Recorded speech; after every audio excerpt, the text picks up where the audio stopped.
Hi friends! Today we're reading Charlie and the Chocolate Factory, Chapter 25, The Great Grass Elevator. I've never seen anything like it, cried Mr. Wonka. The children are disappearing like rabbits.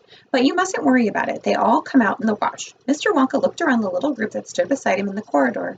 There were only two children left now, Mike TV and Charlie Bucket, and oh, there were three grown-ups, Mr. and Mrs. TV and Grandpa Joe. Shall we move on? Mr. Wonka asked. Oh, yes, cried Charlie and Grandpa Joe back both together. My feet are getting tired, said Mike TV. I want to watch television. If you're tired, then we better take the elevator, said Mr. Wonka. It's over here. Come on, let's go. He skipped across the passage to a pair of double doors. The doors slid open. The two children and the grown-ups went inside. Now then, cried Mr. Wonka, which button shall we press first? Take your pick. Charlie Bucket stared around him in astonishment. This was the craziest elevator he had ever seen. There were buttons everywhere. The walls and even the ceilings were covered all over with rows and rows and rows of small, black push buttons. There must have been 1,000 of them on each wall and another 1,000 on the ceiling, and now Charlie noticed that every single button had a tiny printed label beside it telling where each room would take you if you pressed it. This isn't just an ordinary up-down elevator, announced Mr. Wonka proudly. The elevator can go sideways and long ways and slant ways and any other way you can think of. It can visit any single room in the whole factory, no matter where it is. You simply press the button and zing, you're off. Fantastic, said Grandpa Joe. His eyes were shining with excitement as he stared at the rows and the rows of buttons. The whole elevator is made of thick, clear glass, Mr. Wonka declared. Walls, doors, ceiling, floor, everything is made of glass so you can see out. But there's nothing to see, said Mike TV. Choose a button, said Mr. Wonka. The two children may press one button each, so take your pick. Hurry up. In every room, something delicious and wonderful is being made. Quickly, Charlie started reading some of the labels alongside the buttons. The rock candy mine, 10,000 feet deep.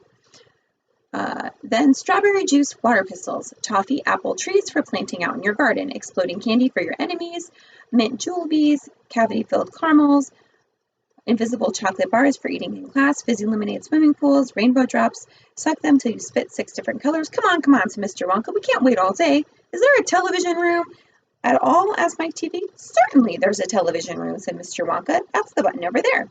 He pointed on his finger, and everybody looked. Television chocolate, it said on the tiny label beside the button. Woohoo, said Mike TV. That's for me. He stuck out his thumb and pressed the button. Instantly, there was a tremendous whizzing noise. The door slammed shut and the elevator leaped away as though it had been stung by a wasp. But it leapt sideways, and all of the passengers, except Mr. Wonka, who was holding onto a strap from the ceiling, were flung off their feet onto the floor. Get up, said Mr. Wonka, roaring with laughter. But just as they were staggering to their feet, the elevator changed directions and swerved violently around the corner, and over it went once more. Help, said Mike TV. Take my hand, madame, said Mr. Wonka gallantly.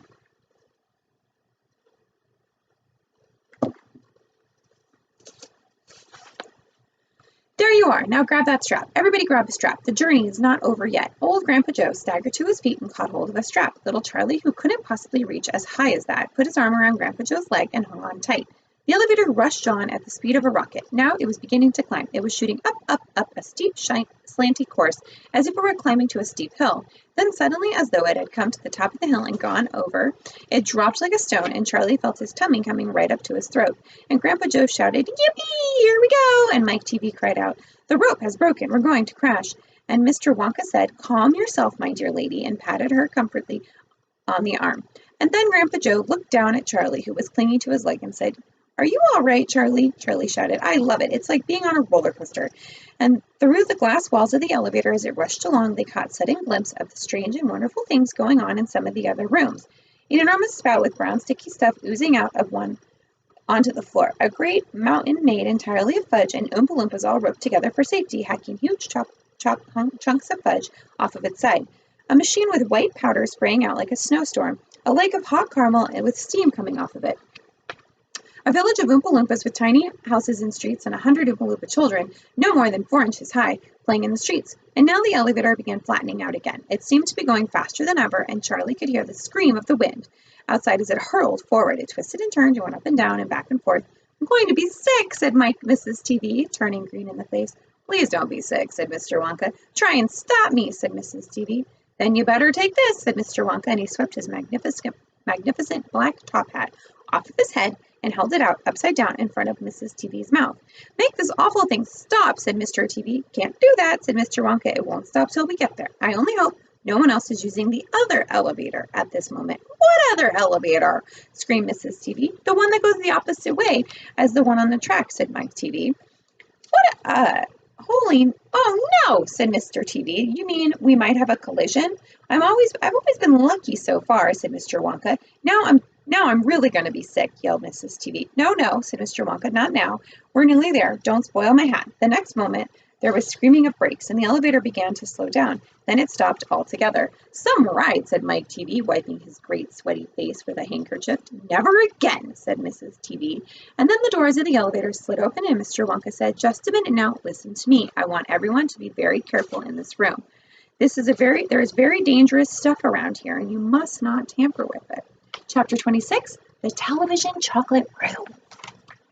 The TV family, together with Charlie and Grandpa Joe, stepped out onto the elevator in the room, so dazingly bright and dazingly white, and they screwed on their eyes in pain and stopped walking.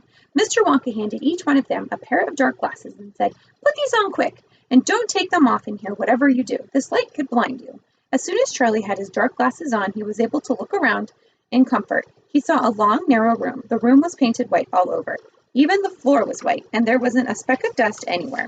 From the ceiling, huge lamps hung down and bathed the room in brilliant blue-white light. The room was completely bare except at the far end. None of these ends was an enormous camera on wheels, and a whole army of Oompa Loompas was clustering around it, oiling its joints and adjusting its knobs and polishing its great glass lens. The Oompa Loompas were all dressed in the most extraordinary way. They were wearing bright red spacesuits, complete with helmets and goggles.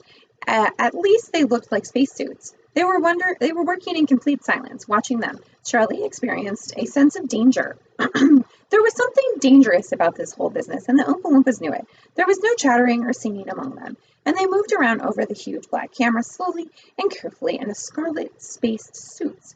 At the other end of the room, about 50 paces away from the camera, a single Oompa Loompa, also wearing a spacesuit, was sitting at the black table gazing at the screen in a very large television set. Here we go, cried Mr. Wonka, hopping up and down with excitement. This is the testing room for my very own latest and greatest television chocolate.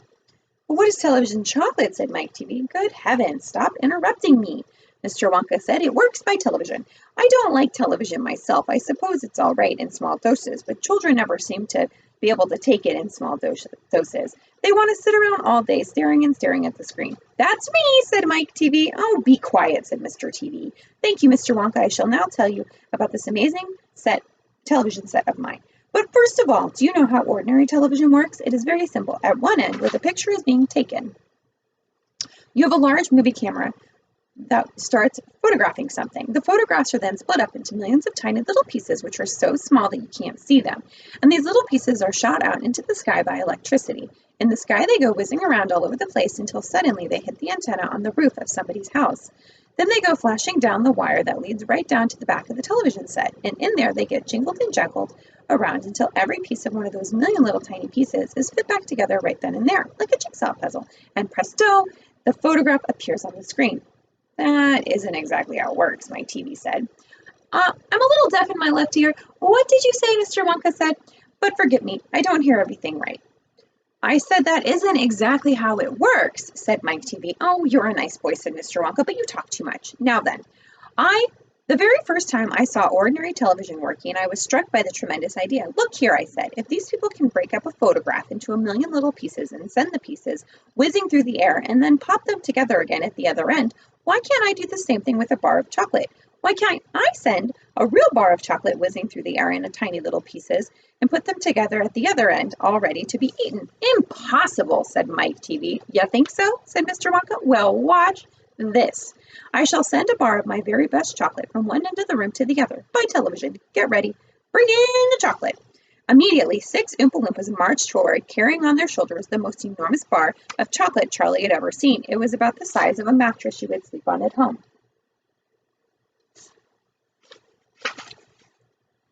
It has to be this big, Mr. Wonka explained, because whenever you send something by television, it always comes out much smaller than when it went in. Even the ordinary television, when you photograph a big man, he never comes out on your screen any taller than a pencil. Does he? Here we go then. Get ready. No, stop. Hold on, hold everything. You there, Mike TV, stand back. You're too close to the camera.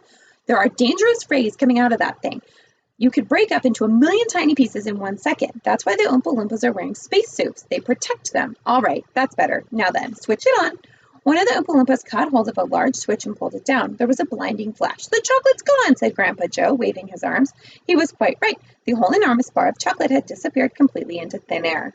It's on its way, said Mr. Wonka, and it's now rushing through the air above our heads in a million tiny little pieces. Quick, come over here. He dashed over to the other end of the room where a large television set was standing, and the others followed him. Watch the screen, he cried. Here it comes, look.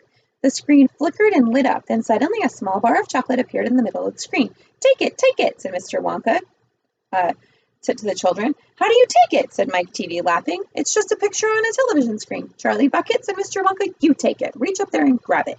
Charlie put out his hand and touched the screen, and suddenly, miraculously, the bar of chocolate came away in his fingers. He was so surprised. He nearly dropped it. Eat it, said Mr. Wonka. Go on and eat it. It'll be delicious. It's the same bar. It's just smaller. It's absolutely fantastic, said Grandpa Joe. It's a miracle. Just imagine, Mr. Wonka said. When I start using this across the country, you'll be sitting at home watching television, and suddenly a commercial will flash onto the screen, and a voice will say, Eat Wonka's chocolate. They're the best in the world. If you don't believe it, try it for yourself right now.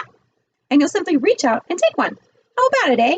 Terrific, said Grandpa Joe. It will change the whole world. Bye, friends.